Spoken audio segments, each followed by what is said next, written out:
በ2018 በጀት ዓመት የታቀደውን የ10.2 በመቶ የኢኮኖሚ እድገት እውን ለማድረግ የሚባክን ጊዜ ሊኖር እንደማይገባ ጠቅላይ ሚኒስትር አብይ አህመድ ገለጹ። ጠቅላይ ሚኒስትር አብይ አህመድ ከ7ኛው ጠቅላላ ምርጫ ማግስት ከእንጦጦ እስከ ቀጨኔ መድኃኔዓለም የተገነባውን የመልሶ ማልማትና የወንዝ ዳርቻ ልማት ፕሮጀክት መርቀው ስራ አስጀምረዋል። የኢትዮጵያ ሕዝብ ትናንት በተካሄደው ጠቅላላ ምርጫ አስቸጋሪ ሁኔታዎችን አልፎ እስከ እኩለ ሌሊት ድረስ በመምረጥ ታሪካዊ ጥንካሬ ማሳየቱን በምርቃ ወቅት ባስተላለፉት መልእክት ገልጸዋል። የፌዴራልና የክልል መንግስት ከፍተኛ አመራሮች ቀጥታ ወደ ስራ መመለሳቸውን ገልጸው በበጀት ዓመቱ የታቀደውን የ10.2 በመቶ የኢኮኖሚ እድገት ለማሳካት በቁርጠኝነት እንደሚሰራም ተናግረዋል። ትናንት ምርጫውን ስለጨረስን ዛሬ በቀጥታ መላው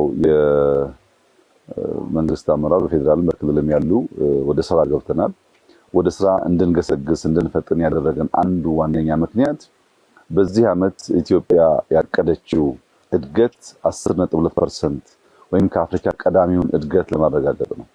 ይህ እድገት የሚረጋገጠው ደግሞ የሚባክን ጊዜ ከሌለ ነው። አሁን የቀረን 1 ወር ከ5 ቀን ነው።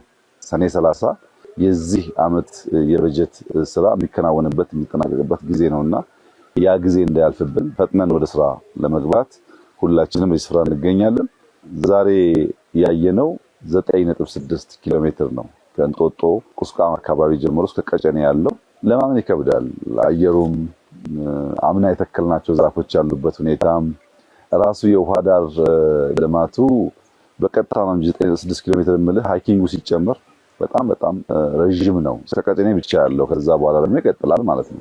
ቀደም ሲል በወንዝ ዳርቻ የነበሩ የተጨናነቁ ቤቶች ለጎርፍ አደጋ የተጋለጡና ለመንገድ የማይመቹ እንደነበሩ አስታውሰው አሁን ግን አካባቢው ሙሉ በሙሉ ተቀይሮ ለሰዎች መዝናኛና እንቅስቃሴ ምቹ መሆኑን ገልጸዋል። ስንጀምር እዚህ ወንዝ ዳርቻ በጣም ብዙ የታጨቁ ቤቶች ነበሩ እና እነዛ ቤቶች ክረምት ሲሆን ጎርፍ ሲመጣ ለአደጋ የሚጋለጡ ናቸው።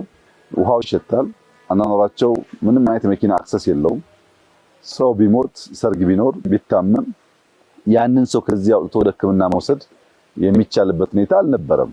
ያን ሁሉ ነገር የሚቀይር አካባቢን የሚቀይር የኑሮ ዘይቤያችንን የሚያሻሽል ሰዎች እንዲንቀሳቀሱ የሚያስችል ከባቢ መፈጠሩ በጣም አስደሳች ነው። በእንጦጦ ተራራ ላይ የተሞከረው የእንጆሪ ልማት ከፍተኛ ውጤት ማሳየቱንና ከዚህም በተጨማሪ ብርቱካን፣ ሎሚ፣ የደጋ ቡናና ማር እየተመረተ መሆኑን ጠቁመዋል። እንዲሁም ባህር ዛፍን በማስወገድ በምትካቸው ሀገር በቀል ዛፎችን የመትከል ስራ እየተከናወነ መሆኑን ገልጸው ይህም የተራራውን ውሃ የመያዝ አቅም ለማሳደግ እንደሚረዳ ጠቁመዋል። የኢትዮጵያን እድገትና ልማት ለማሳለጥ ተግቶ መስራት ብቸኛው አማራጭ ነው ያሉት ጠቅላይ ሚኒስትሩ በእንጦጦ ተራራማ አካባቢ የአፈር መሸርሸርን ለመከላከል በኮንሶ ሙያተኞች የተገነቡ እርከኖች የሚደነቁ ናቸው ብለዋል። ይህም የገጠሩ እውቀትን ለከተማ ልማት የመጠቀም ትልቅ ማሳያ እንደሆነ በመጥቀስ በኢትዮጵያ በተለያዩ አካባቢዎች ያሉ ሀገር በቀል እውቀቶችን ማስተባበር ከተቻለ ኢትዮጵያን መቀየር እንደሚቻል ያሳየ ፕሮጀክት መሆኑን ጠቅሰዋል። ተራራማ አካባቢ ስለሆነ አፈር ዝናብ ሲመጣ ተጠርጎ ስለሚሄድ ያን አፈር ለመከላከል የተሰሩ እርከኖች በኮንሶ ሙያተኞች ነው የተሰሩት።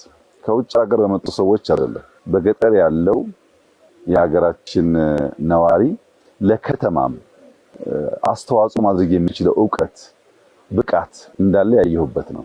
ኢትዮጵያ ውስጥ በግራ በቀኝ ስንሄድ የተለያዩ ዕውቀቶች አሉ፣ ብቃቶች አሉ። እነሱም ማስተባበር፣ ማቀናየት የከተማውን ለገጠር የገጠሩን ከተማ ማምጣት ብንችል ምን ያክል ሀገራችንን ማስዋብ፣ መለወጥ፣ ማሳመር እንደምንችል ያየሁበት ነው።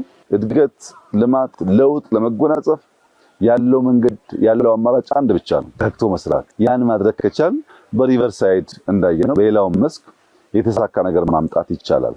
ይህ የሪቨርሳይድ ስራ ከአካባቢ ጥበቃ አንጻር፣ ከአፈር ጥበቃ አንጻር፣ ውሃን በንጽህና ከመያዝ አንጻር፣ የሰውን የኑሮ ዘዬ ከማሻሻል አንጻር አጠቃላይ ስራው በፈለገው መመዘኛ እጅግ የሚያኮራ ለብዙ የአፍሪካ ወንድምና እህቶቻችን ትምህርት የሚሆን ነው ብዬ አምናለሁ። ከእንጦጦ እስከ ቦሌ ያለው የሸገር ፕሮጀክት በአብዛኛው መጠናቀቁንና የቀሩት ክፍሎች በሚቀጥሉት ጥቂት ወራት ውስጥ ተጠናቀው ሙሉ በሙሉ ወደ ስራ እንደሚገቡም ተናግረዋል።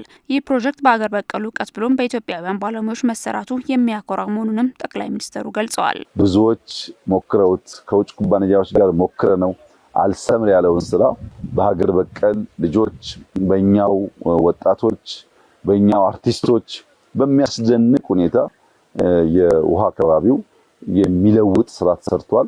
አሁንም ይበልጥ የማጥራት ውሃውን ወደ መጠጣት ወደ መገልገል የማሸጋገር ስራ ይቀረናል። ተጨማሪ ስራዎች ይቀራሉ። ዛሬ ያየነው ግን አስደማሚ ስራ ነው። ከበረታን ከሰራን የምናባክነው ጊዜ ከሌለ የምናስበውን እድገት የምናስበውን ለውጥ ልንጎናጸፍ እንችላለን። የእንጦጦ ቀጨኔ ወንዝ ዳርቻ ልማት በአጠቃላይ 597 ሄክታር ቦታና 9.6 ኪሎ ሜትር ርዝመት የሚሸፍን ሲሆን ለመዝናኛ፣ ለንግድና ለተለያዩ ማህበራዊ ኩነቶች ተስማሚ መሆኑ ተገልጿል።